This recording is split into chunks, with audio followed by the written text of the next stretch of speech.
겨울바람이 유난히 차가웠던 그날, 이순자는 남편의 빈자리를 바라보며 혼자 아침을 먹고 있었습니다. 40년을 함께 산 안방에는 아직도 그의 체온이 남아있는 것 같았죠.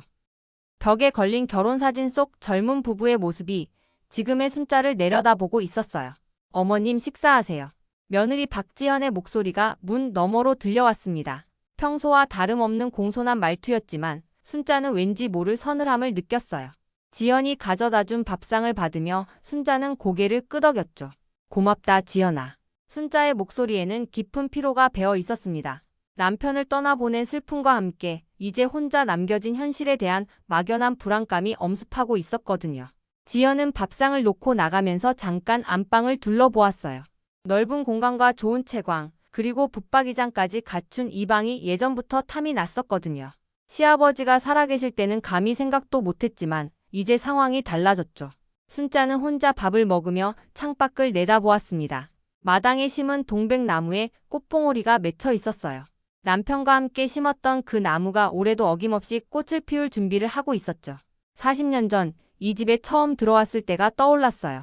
그때도 겨울이었고 그때도 동백나무가 있었습니다. 이 집에서 평생을 살겠구나. 젊은 순자가 남편에게 했던 말이 기억났어요. 남편은 웃으며 대답했었죠. 그럼 우리 여기서 늙어가자. 그 약속을 지키며 살아온 세월이었는데 이제 그는 먼저 떠나버렸습니다. 저녁이 되자 아들 성훈이 퇴근해서 들어왔어요. 엄마 괜찮으세요? 그의 목소리에는 걱정이 묻어 있었지만 어딘지 어색한 느낌이 있었습니다. 순자는 괜찮다고 대답했지만 마음 한구석에서는 변화의 기운을 감지하고 있었어요. 그날 밤 순자는 남편이 누워있던 자리를 만지작거리며 잠을 청했습니다. 이불 속에서도 느껴지는 겨울 찬기가 마음까지 시렸죠. 내일은 어떤 하루가 될까? 막연한 생각을 하며 눈을 감았어요. 하지만 쉽게 잠들지 못했습니다. 무언가 불길한 예감이 가슴을 짓누르고 있었거든요. 발인을 마친 다음 날 아침, 순자는 평소보다 일찍 일어나 부엌에서 아침 준비를 하고 있었어요. 남편이 없는 첫 아침이었지만 오랜 습관대로 세 식구 몫의 밥을 챙기고 있었죠. 그런데 지연이 부엌으로 들어오더니 뜻밖의 말을 던졌습니다. 어머님, 이제 방 바꿀 때 됐죠? 지연의 목소리는 여전히 공손했지만 그 안에 담긴 의도는 차갑기 그지없었어요. 젊은 사람들이 안방을 써야 하는 게 당연하잖아요. 순자의 손이 멈췄습니다. 아직 남편의 체온이 남아있는 듯한 그 방을 40년 동안 함께 지켜온 그 공간을 떠나라는 뜻이었거든요. 지연아, 그게... 순자가 말을 시작하려는데 지연이 재빨리 말을 이었어요. 이미 이삿짐 센터 사람들 불러놨어요. 오늘 오후에 와서 어머님 짐 옮겨드릴 거예요. 지연의 말에는 협의의 여지가 없었습니다. 이미 모든 게 결정된 일이라는 투였죠. 순자는 할 말을 잃었어요. 며느리의 갑작스러운 태도 변화에 당황했고 무엇보다 남편을 떠나보낸 지 하루도 안 된 상황에서 이런 요구를 받게 될 줄은 꿈에도 몰랐거든요. 적어도 49제라도 끝나고 나서. 순자가 조심스럽게 말했지만 지연의 표정은 이미 굳어 있었어요. 어머님, 죽은 사람 붙들고 있으면 안 되죠. 산 사람이 먼저예요. 지연의 말은 날카로웠습니다. 순자의 가슴에 비수가 꽂히는 느낌이었어요. 오후가 되자 정말로 이삿짐 센터 직원들이 나타났습니다. 순자는 멍하니 서서 자신의 살림살이가 상자에 담기는 모습을 바라보고 있었어요. 40년간 사용해온 화장대, 남편과 함께 찍은 사진들, 결혼할 때 가져온 이불까지. 모든 것이 낯선 사람들의 손에 의해 정리되고 있었죠. 새로 배정받은 방은 집 뒤편의 작은 창고방이었습니다. 햇빛도 잘 들지 않고 벽지는 누렇게 변색되어 있었어요. 곰팡이 냄새가 코를 찔렀고 바닥은 차가운 시멘트였죠. 순자는 그 방 한가운데 서서 주변을 둘러보았습니다. 이곳이 이제 자신의 보금자리가 되는 거였어요. 그날 밤 순자는 이불도 제대로 깔지 못한 채 웅크리고 누워 있었습니다. 안방에서 들리는 지연과 성훈의 웃음소리가 얇은 벽을 통해 전해져 왔어요. 순자의 눈에서 뜨거운 눈물이 흘러내렸지만 소리내어 울지는 않았습니다. 그저 조용히 마음속 깊은 곳에서 무언가가 단단해져 가는 것을 느꼈을 뿐이었어요. 새벽 5시 순자는 차가운 시멘트 바닥에서 몸을 일으켰습니다. 온몸이 결리고 아팠지만 오랜 습관대로 일어나 부엌으로 향했어요. 그런데 부엌에서는 이미 지연이 커피를 끓이고 있었죠. 어머님, 이제 아침은 제가 할게요. 지연의 말은 친절해 보였지만 순자에게는 부엌마저 내어주라는 뜻으로 들렸어요. 어머님은 연세도 있으시니까 좀 쉬세요. 순자는 말없이 고개를 끄덕이고 자신의 방으로 돌아갔습니다. 창문을 통해 들어오는 희미한 아침 햇살을 바라보며 이런 생활이 언제까지 계속될지 생각해 보았어요. 며느리의 태도는 점점 더 노골적으로 변해가고 있었거든요. 일주일 후 안방에서는 시끄러운 공사 소리가 들려오기 시작했습니다. 지연이 벽을 허물고 드레스룸을 만든다고 했어요. 펜치 소리와 드릴 소리가 하루 종일 집안을 가득 채웠죠. 순자는 작은 방에서 꼼짝없이 그 소음을 견뎌내야 했습니다. 어머님, 공사 때문에 시끄럽죠. 조금만 참아요. 지연이 말했지만 그 목소리에는 미안함보다는 형식적인 예의만 담겨 있었어요. 순자는 대답하지 않고 창밖을 바라보았습니다. 동백나무에 빨간 꽃이 피기 시작했어요. 며칠 뒤 저녁, 지연의 친구들이 집에 놀러 왔습니다. 거실에서 들리는 웃음소리와 수다 소리가 밤늦게까지 이어졌어요. 우와, 안방 진짜 넓다. 드레스룸까지 있네, 부럽다. 친구들의 감탄사가 귓가에 파고들었습니다. 순자는 그날 밤 특별히 배가 고팠어요. 저녁을 거르고 있었거든요. 부엌에 가려고 방문을 열었는데 거실에서 놀고 있는 사람들과 마주치게 될까 봐 주저했습니다. 결국 다시 방으로 들어가서 물만 마시고 잠자리에 들었어요. 다음 날 아침, 성훈이 출근하기 전에 순자의 방에 들렀습니다. 엄마, 괜찮으세요? 아들의 목소리에는 어색함이 배어 있었어요. 순자는 괜찮다고 대답했지만 성훈의 표정에서 불편함을 읽을 수 있었습니다. 엄마, 당분간만 참아요. 지연이도 적응하느라 힘들어 하거든요. 성훈의 말에 순자는 쓰게 웃었습니다. 적응이 힘든 건 누구인지, 참아야 하는 건 누구인지 아들은 제대로 보지 못하고 있었어요.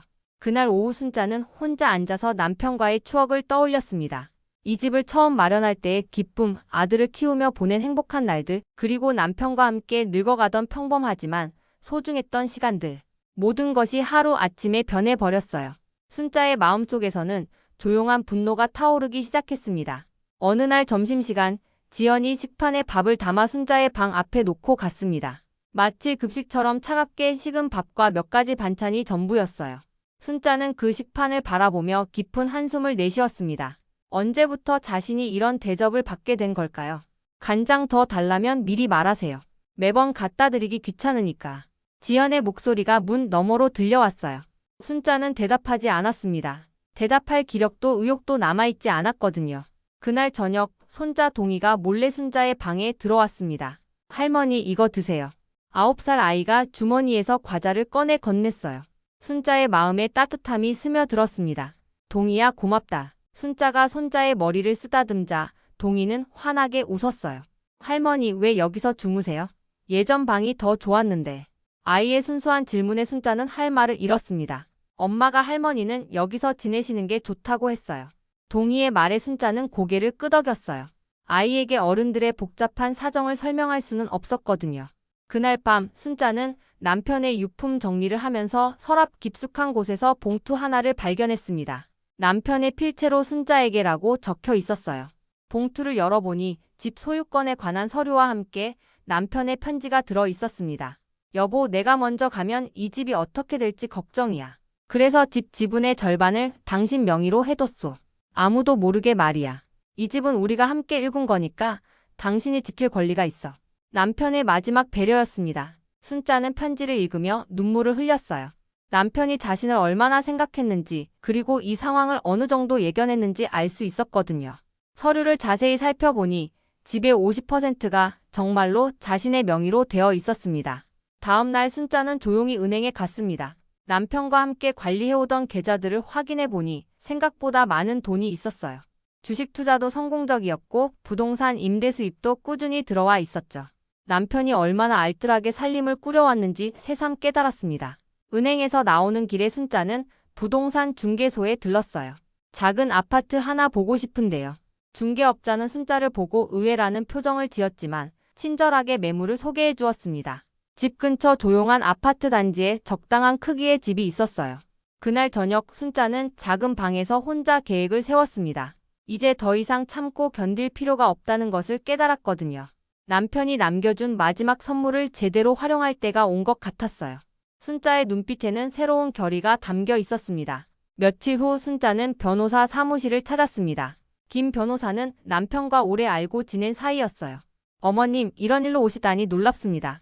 김 변호사는 순자가 가져온 서류들을 꼼꼼히 살펴보았죠. 집 소유권이 이렇게 되어 있는 줄 몰랐을 거예요. 남편분이 참 세심하셨네요. 변호사의 설명을 들으며 순자는 고개를 끄덕였습니다. 법적으로 문제없이 진행할 수 있어요. 필요한 서류들을 준비해 드릴게요. 집으로 돌아오는 길에 순자는 발걸음이 한결 가벼워진 것을 느꼈어요. 오랜만에 마음속에서 희망이라는 감정이 싹트고 있었거든요. 집에 들어서니 지연이 거실에서 전화통화를 하고 있었습니다. 맞아, 시어머니가 완전 짐짝이야. 방도 바꿔줬는데 감사할 줄도 모르고.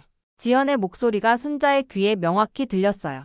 순자는 조용히 자신의 방으로 들어갔지만 그 말들이 가슴에 깊이 박혔습니다.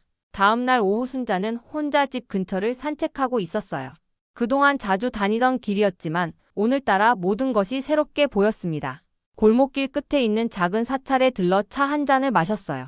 어르신, 요즘 표정이 많이 달라지셨네요. 절의 주지스님이 말했습니다. 순자는 스님과 오래전부터 안면이 있었거든요. 힘든 일이 있으셨나 봐요. 스님, 참는 것만이 능사는 아니죠. 순자의 질문에 스님은 잠시 생각하더니 대답했어요. 참는 것도 도가 되지만 때로는 내려놓는 게 참된 도입니다. 집착을 내려놓되 자존심까지 내려놓을 필요는 없어요. 스님의 말이 순자의 마음에 큰 울림을 주었습니다. 그동안 자신이 참는 것만이 미덕이라고 생각했는데 어쩌면 그것이 오히려 자신을 해치는 일이었을지도 모른다는 생각이 들었어요. 집으로 돌아와서 순자는 변호사가 준비해준 서류들을 다시 한번 살펴보았습니다. 모든 것이 법적으로 완벽하게 준비되어 있었어요. 이제 언제든지 자신의 권리를 행사할 수 있는 상황이었죠. 그날 밤 순자는 오랜만에 깊이 잠들었습니다. 마음 한구석에 맺혀있던 응어리가 조금씩 풀리는 것 같았어요. 꿈속에서 남편이 나타나 손을 내밀었습니다. 이제 됐소, 여보. 당신이 행복해야 내가 편히 갈 수 있어. 남편이 따뜻한 목소리가 들렸어요. 다음 날 아침 순자는 거울을 보며 자신의 모습을 오래 바라보았습니다. 그동안 움츠러들어 있던 어깨가 조금씩 펴지고 있었어요. 이제 더 이상 피해자로 살 필요가 없다는 것을 깨달았거든요. 순자의 눈빛에는 새로운 힘이 서려 있었습니다. 어느 날 오후 순자가 방에서 쉬고 있는데 동희가 울먹이며 들어왔습니다. 할머니, 엄마가 할머니 방에 카메라 달았어요. 아이의 말에 순자는 깜짝 놀랐어요. 동희가 가리키는 곳을 보니 선반 위에 작은 카메라가 몰래 설치되어 있었습니다. 동희야, 이거 언제부터 있었니? 순자의 목소리는 차분했지만 마음속에서는 분노가 치밀어 오르고 있었어요. 어제요. 엄마가 트로피라고 했는데 빨간 불이 깜빡여요. 순자는 카메라를 자세히 살펴보았습니다. 분명히 자신을 감시하기 위해 설치한 것이었어요. 지연이 어디까지 자신을 무시하고 있는지 확인할 수 있었죠. 순자는 카메라를 그대로 두고 평소처럼 행동했습니다. 오히려 이것을 역이용할 생각이었거든요. 그날 저녁 지연이 순자에게 서류 하나를 가져왔습니다. 어머님, 이거 좀 보세요. 장기 요양 보험 신청서였어요. 연세도 있으시고 혼자 계시기 힘드시잖아요. 좋은 요양원 알아봤어요. 순자는 서류를 받아들고 천천히 읽어보았습니다. 이미 지연이 대부분의 내용을 작성해 놓은 상태였어요. 지연아, 난 아직 멀쩡한데. 순자가 말하려 하자 지연이 재빨리 대답했어요. 어머님, 미리 준비해 두시는 게 좋아요. 나중에 갑자기 아프시면 어떻게 해요? 지연의 말은 표면적으로는 걱정하는 것처럼 들렸지만 순자에게는 위협으로 느껴졌습니다. 결국 자신을 집에서 완전히 내보내려는 계획이었거든요. 생각해 볼게. 순자는 짧게 대답하고 서류를 받아 방으로 들어갔어요. 지연의 얼굴에는 만족스러운 미소가 번졌습니다. 모든 것이 자신의 계획대로 진행되고 있다고 생각했거든요.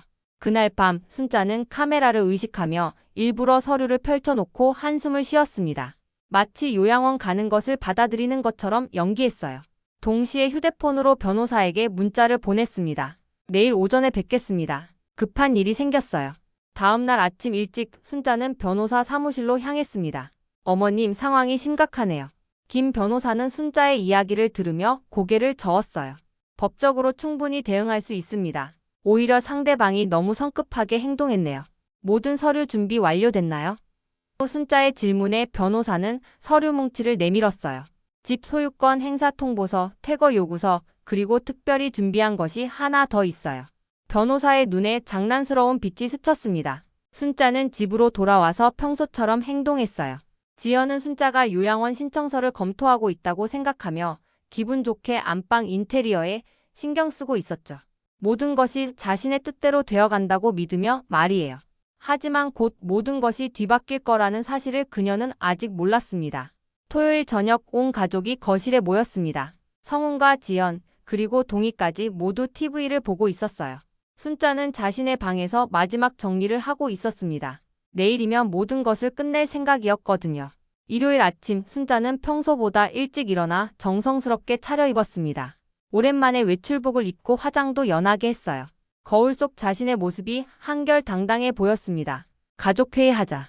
순자의 목소리가 집안에 울려 퍼졌어요. 성훈과 지연은 의외라는 표정으로 거실로 나왔습니다. 순자가 먼저 가족회의를 제안한 적은 처음이었거든요. 어머님, 무슨 일이세요? 지연이 물었지만 순자는 대답 대신 테이블 위에 서류 뭉치 2개를 놓았습니다. 하나는 집 소유권 관련 서류였고 다른 하나는 요양원 신청서였어요. 이거부터 보자. 순자가 첫 번째 서류를 펼치자 성훈과 지연의 얼굴이 점점 굳어갔습니다.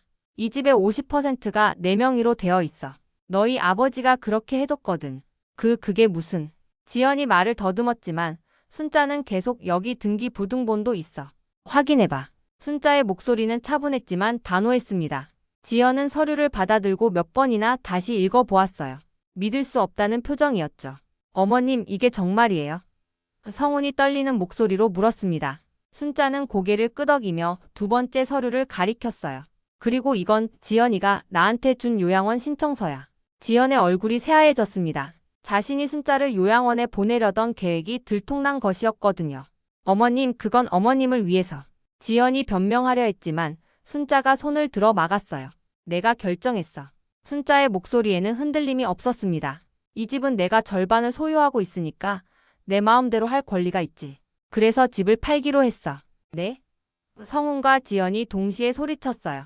순자는 가방에서 부동산 매매 계약서를 꺼냈습니다. 이미 계약했어. 다음 달 말까지 이사 나가면 돼. 지연은 완전히 패닉 상태가 되었습니다. 어머님, 그럼 저희는 어디서 살아요? 갑자기 이사를 어떻게 해요? 하지만 순자의 표정은 전혀 흔들리지 않았어요. 너희가 나한테 했던 것처럼 하면 되지. 하루 만에 방 빼라고 했잖아. 순자의 말에 지연은 할 말을 잃었습니다. 자신이 했던 행동들이 고스란히 돌아오고 있었거든요. 그리고 이 서류도 써뒀어. 순자가 마지막 폭탄을 터뜨렸습니다. 지연이 이름으로 요양원 신청서 넣었어. 내가 나한테 준 양식 그대로 말이야. 정신적 스트레스로 인한 치료가 필요하다고 적어뒀지.